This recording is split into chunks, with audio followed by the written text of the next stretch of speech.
হাতে মেখে মসুর ডালের মাখা বা ভর্তা যদি গরম গরম ভাতের সাথে খাওয়া যায় তাহলে এক থালা ভাত নিমেষেই খাওয়া হয়ে যায়।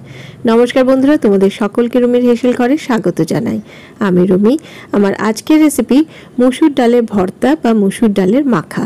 এটা অনেকের বাড়িতেই হয়ে থাকে, তবে আমি কিভাবে বানাবো সেটাই তোমাদের সাথে শেয়ার করব। তাহলে চলো আর বেশি দেরি না করে রেসিপিটা শুরু করা যাক।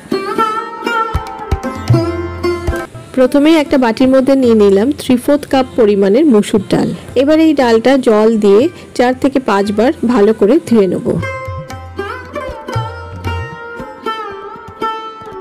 ডালটা ভালো করে ধুয়ে নেবার পর এবারে এর মধ্যে সামান্য জল দিয়ে 30 মিনিট ডালটা ভিজিয়ে রেখে দেবো।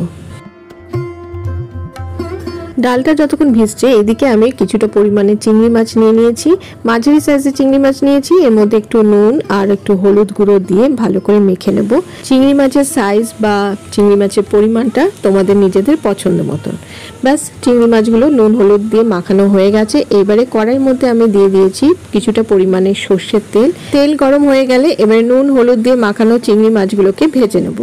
চিংড়ি মাছ খুব বেশি ভাজতে হবে না, 2-3 মিনিট একটু নাড়াচাড়া করে ভেজে নিয়ে তারপর এটা তুলে আলাদা পাত্রে রেখে দেবো। বন্ধুরা, আমার চ্যানেলে আরো অনেক রেসিপি পেয়ে যাবে, নিচে ডেসক্রিপশন বক্সে লিংক দিয়ে দেবো, তোমরা চেক করে নিতে পারো। ব্যাস, চিংড়ি মাছগুলো ভেজে এবার আলাদা পাত্রে তুলে রেখে দিয়েছি। 30 মিনিট পর দেখো এই যে মসুর ডালটা জল দিয়ে ভিজিয়ে রেখেছিলাম বেশ অনেকটাই ফুলে গেছে, জলটা পুরোপুরি টেনে নিয়েছে।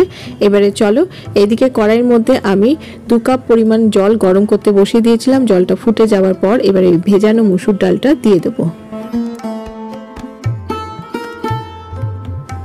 ডালটা পুরোপুরি দেওয়ার পর একটু নেড়ে চেড়ে এর মধ্যে দিয়ে দিলাম কয়েক কোয়া রসুন। আমি এখানে 5-6টা রসুনের কোয়া দিলাম। দিয়ে দিলাম একটা শুকনো লঙ্কা আর দিয়ে দিলাম পেঁয়াজ কুচো। আমি এখানে একটা পেঁয়াজ কুচিয়ে নিয়েছি।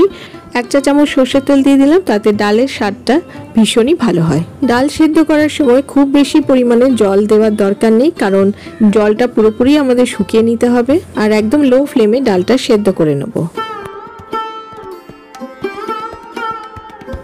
ডালটা মোটামুটি সেদ্ধ হয়ে গেছে, তবে এখনো পুরোপুরি সেদ্ধ হয়নি। এখনো অল্প পরিমাণে জল রয়েছে ডালের মধ্যে। জলটা পুরোপুরি শুকিয়ে নেব। দিয়ে দিলাম স্বাদ মতো নুন।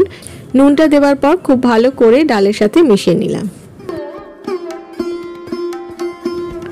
দেখো এবার জলটা অনেকটাই শুকিয়ে গেছে, ডালও সম্পূর্ণ সেদ্ধ হয়ে গেছে। এবার ফ্লেমটা অফ করে ডালটা একটা প্লেটের মধ্যে আমি তুলে রাখছি। ডালটা সেদ্ধ করার সময় জলটা যেন খুব ভালোভাবেই শুকিয়ে যায়। যাই হোক, এইবারে আমি একটা কড়াইয়ের মধ্যে দিয়ে দিলাম কিছুটা পরিমাণ সর্ষের তেল। তেলটা ভালো করে গরম করে নিয়ে এর মধ্যে দিয়ে দিলাম 2 শুকনো লঙ্কা। শুকনো লঙ্কা দুটো বেশ ভালো করে লাল লাল করে ভেজে নেব।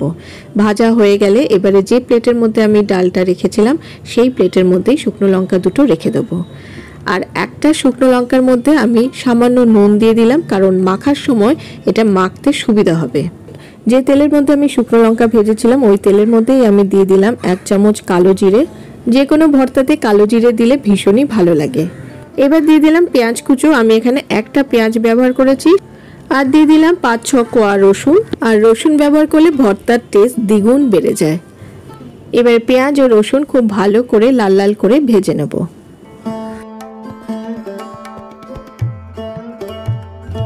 ব্যাস, লাল লাল করে ভাজা হয়ে গেছে। এইবারে ফ্লেমটাকে অফ করে এটা আমি ওই প্লেটের মধ্যে দিয়ে দিচ্ছি। আগে থেকে চিংড়ি মাছগুলো যে ভেজে রেখেছিলাম সেগুলো এই প্লেটের মধ্যে দিয়ে দিলাম। আর যে শুকনো লঙ্কার মধ্যে আমি নুন দিয়ে রেখেছিলাম সেই শুকনো লঙ্কাটাকেও বেশ ভালো করে মেখে নিচ্ছি। আর আরেকটা শুকনো লঙ্কাকে আমি আলাদা রেখে দিচ্ছি, ওটা সাজানোর জন্যই রাখছি। এবার চিংড়ি মাছগুলোকেও হাতের সাহায্যে একটু ছোট ছোট করে টুকরো করে ভেঙে নেবো। তোমরা চাইলে এটা শিলেও বেটে নিতে পারো চিংড়ি মাছগুলোকে, বা মিক্সিতে। আমি আর এটা শিলে বা মিক্সিতে বেটে নিচ্ছি না, কারণ একটু গোটা গোটা থাকলে এই ভর্তাটা খেতে কিন্তু ভীষণই ভালো লাগবে। বাস, চিংড়ি মাছগুলো একটু ভাঙা ভাঙা হয়ে গেছে। এবারে হাতের সাহায্যে সব কিছু খুব ভালো করে মেখে নিচ্ছি। আমি এর মধ্যে আর নুন ব্যবহার করছি না, যেহেতু আমি ডাল সেদ্ধ করার সময় নুন দিয়েছিলাম। আর চিংড়ি মাছ যখন নুন হলুদ দিয়ে মাখিয়ে নিয়েছিলাম তখনও তো নুন ব্যবহার করেছি, তাই আর নুন ব্যবহার করলাম না। ব্যাস, খুব ভালো করে মাখা হয়ে গেছে। এইবারে একটা প্লেটের মধ্যে আমি এটা রেখে দিলাম। আর এর মধ্যে দিয়ে দিলাম 2 চা চামচ কাঁচা সর্ষের তেল। ব্যাস তৈরি হয়ে গেল দুর্দান্ত স্বাদের ডাল চিংড়ি ভর্তা বা মাখা। গরম ভাতে এই ডাল চিংড়ি মাখা বা ভর্তা যদি মেখে খাওয়া যায় তাহলে এর সাথে আর কিছু আমার মনে হয় না লাগবে, এক থালা ভাত নিমেষেই খাওয়া হয়ে যাবে। তাহলে আর কি, রেসিপিটা যদি তোমাদের ভালো লেগে থাকে বাড়িতে একবার এইভাবে বানিও, আশা করি সকলেরই ভালো লাগবে। আর ভালো লাগলে রেসিপিটা শেয়ার করার অনুরোধ রইল। আর আমার চ্যানেলে নতুন বন্ধু হয়ে থাকলে ভিডিওটা ভালো লাগলে লাইক কমেন্ট করে সাবস্ক্রাইব করে নেওয়ার অনুরোধ রইল। আর পাশে থাকা বেল আইকনটাকে অবশ্যই প্রেস করে দেবে যাতে পরবর্তীকালে আমি যখনই কোনো রেসিপি শেয়ার করব তার নোটিফিকেশন তোমাদের কাছে আগে পৌঁছে যাবে। তাহলে আর কি, আজকে তাহলে এই পর্যন্ত। আমি আবারও হাজির হয়ে যাব আমার হেসেল ঘরের খবর নিয়ে। তোমরা সবাই ভালো থেকো, সুস্থ থেকো, টাটা।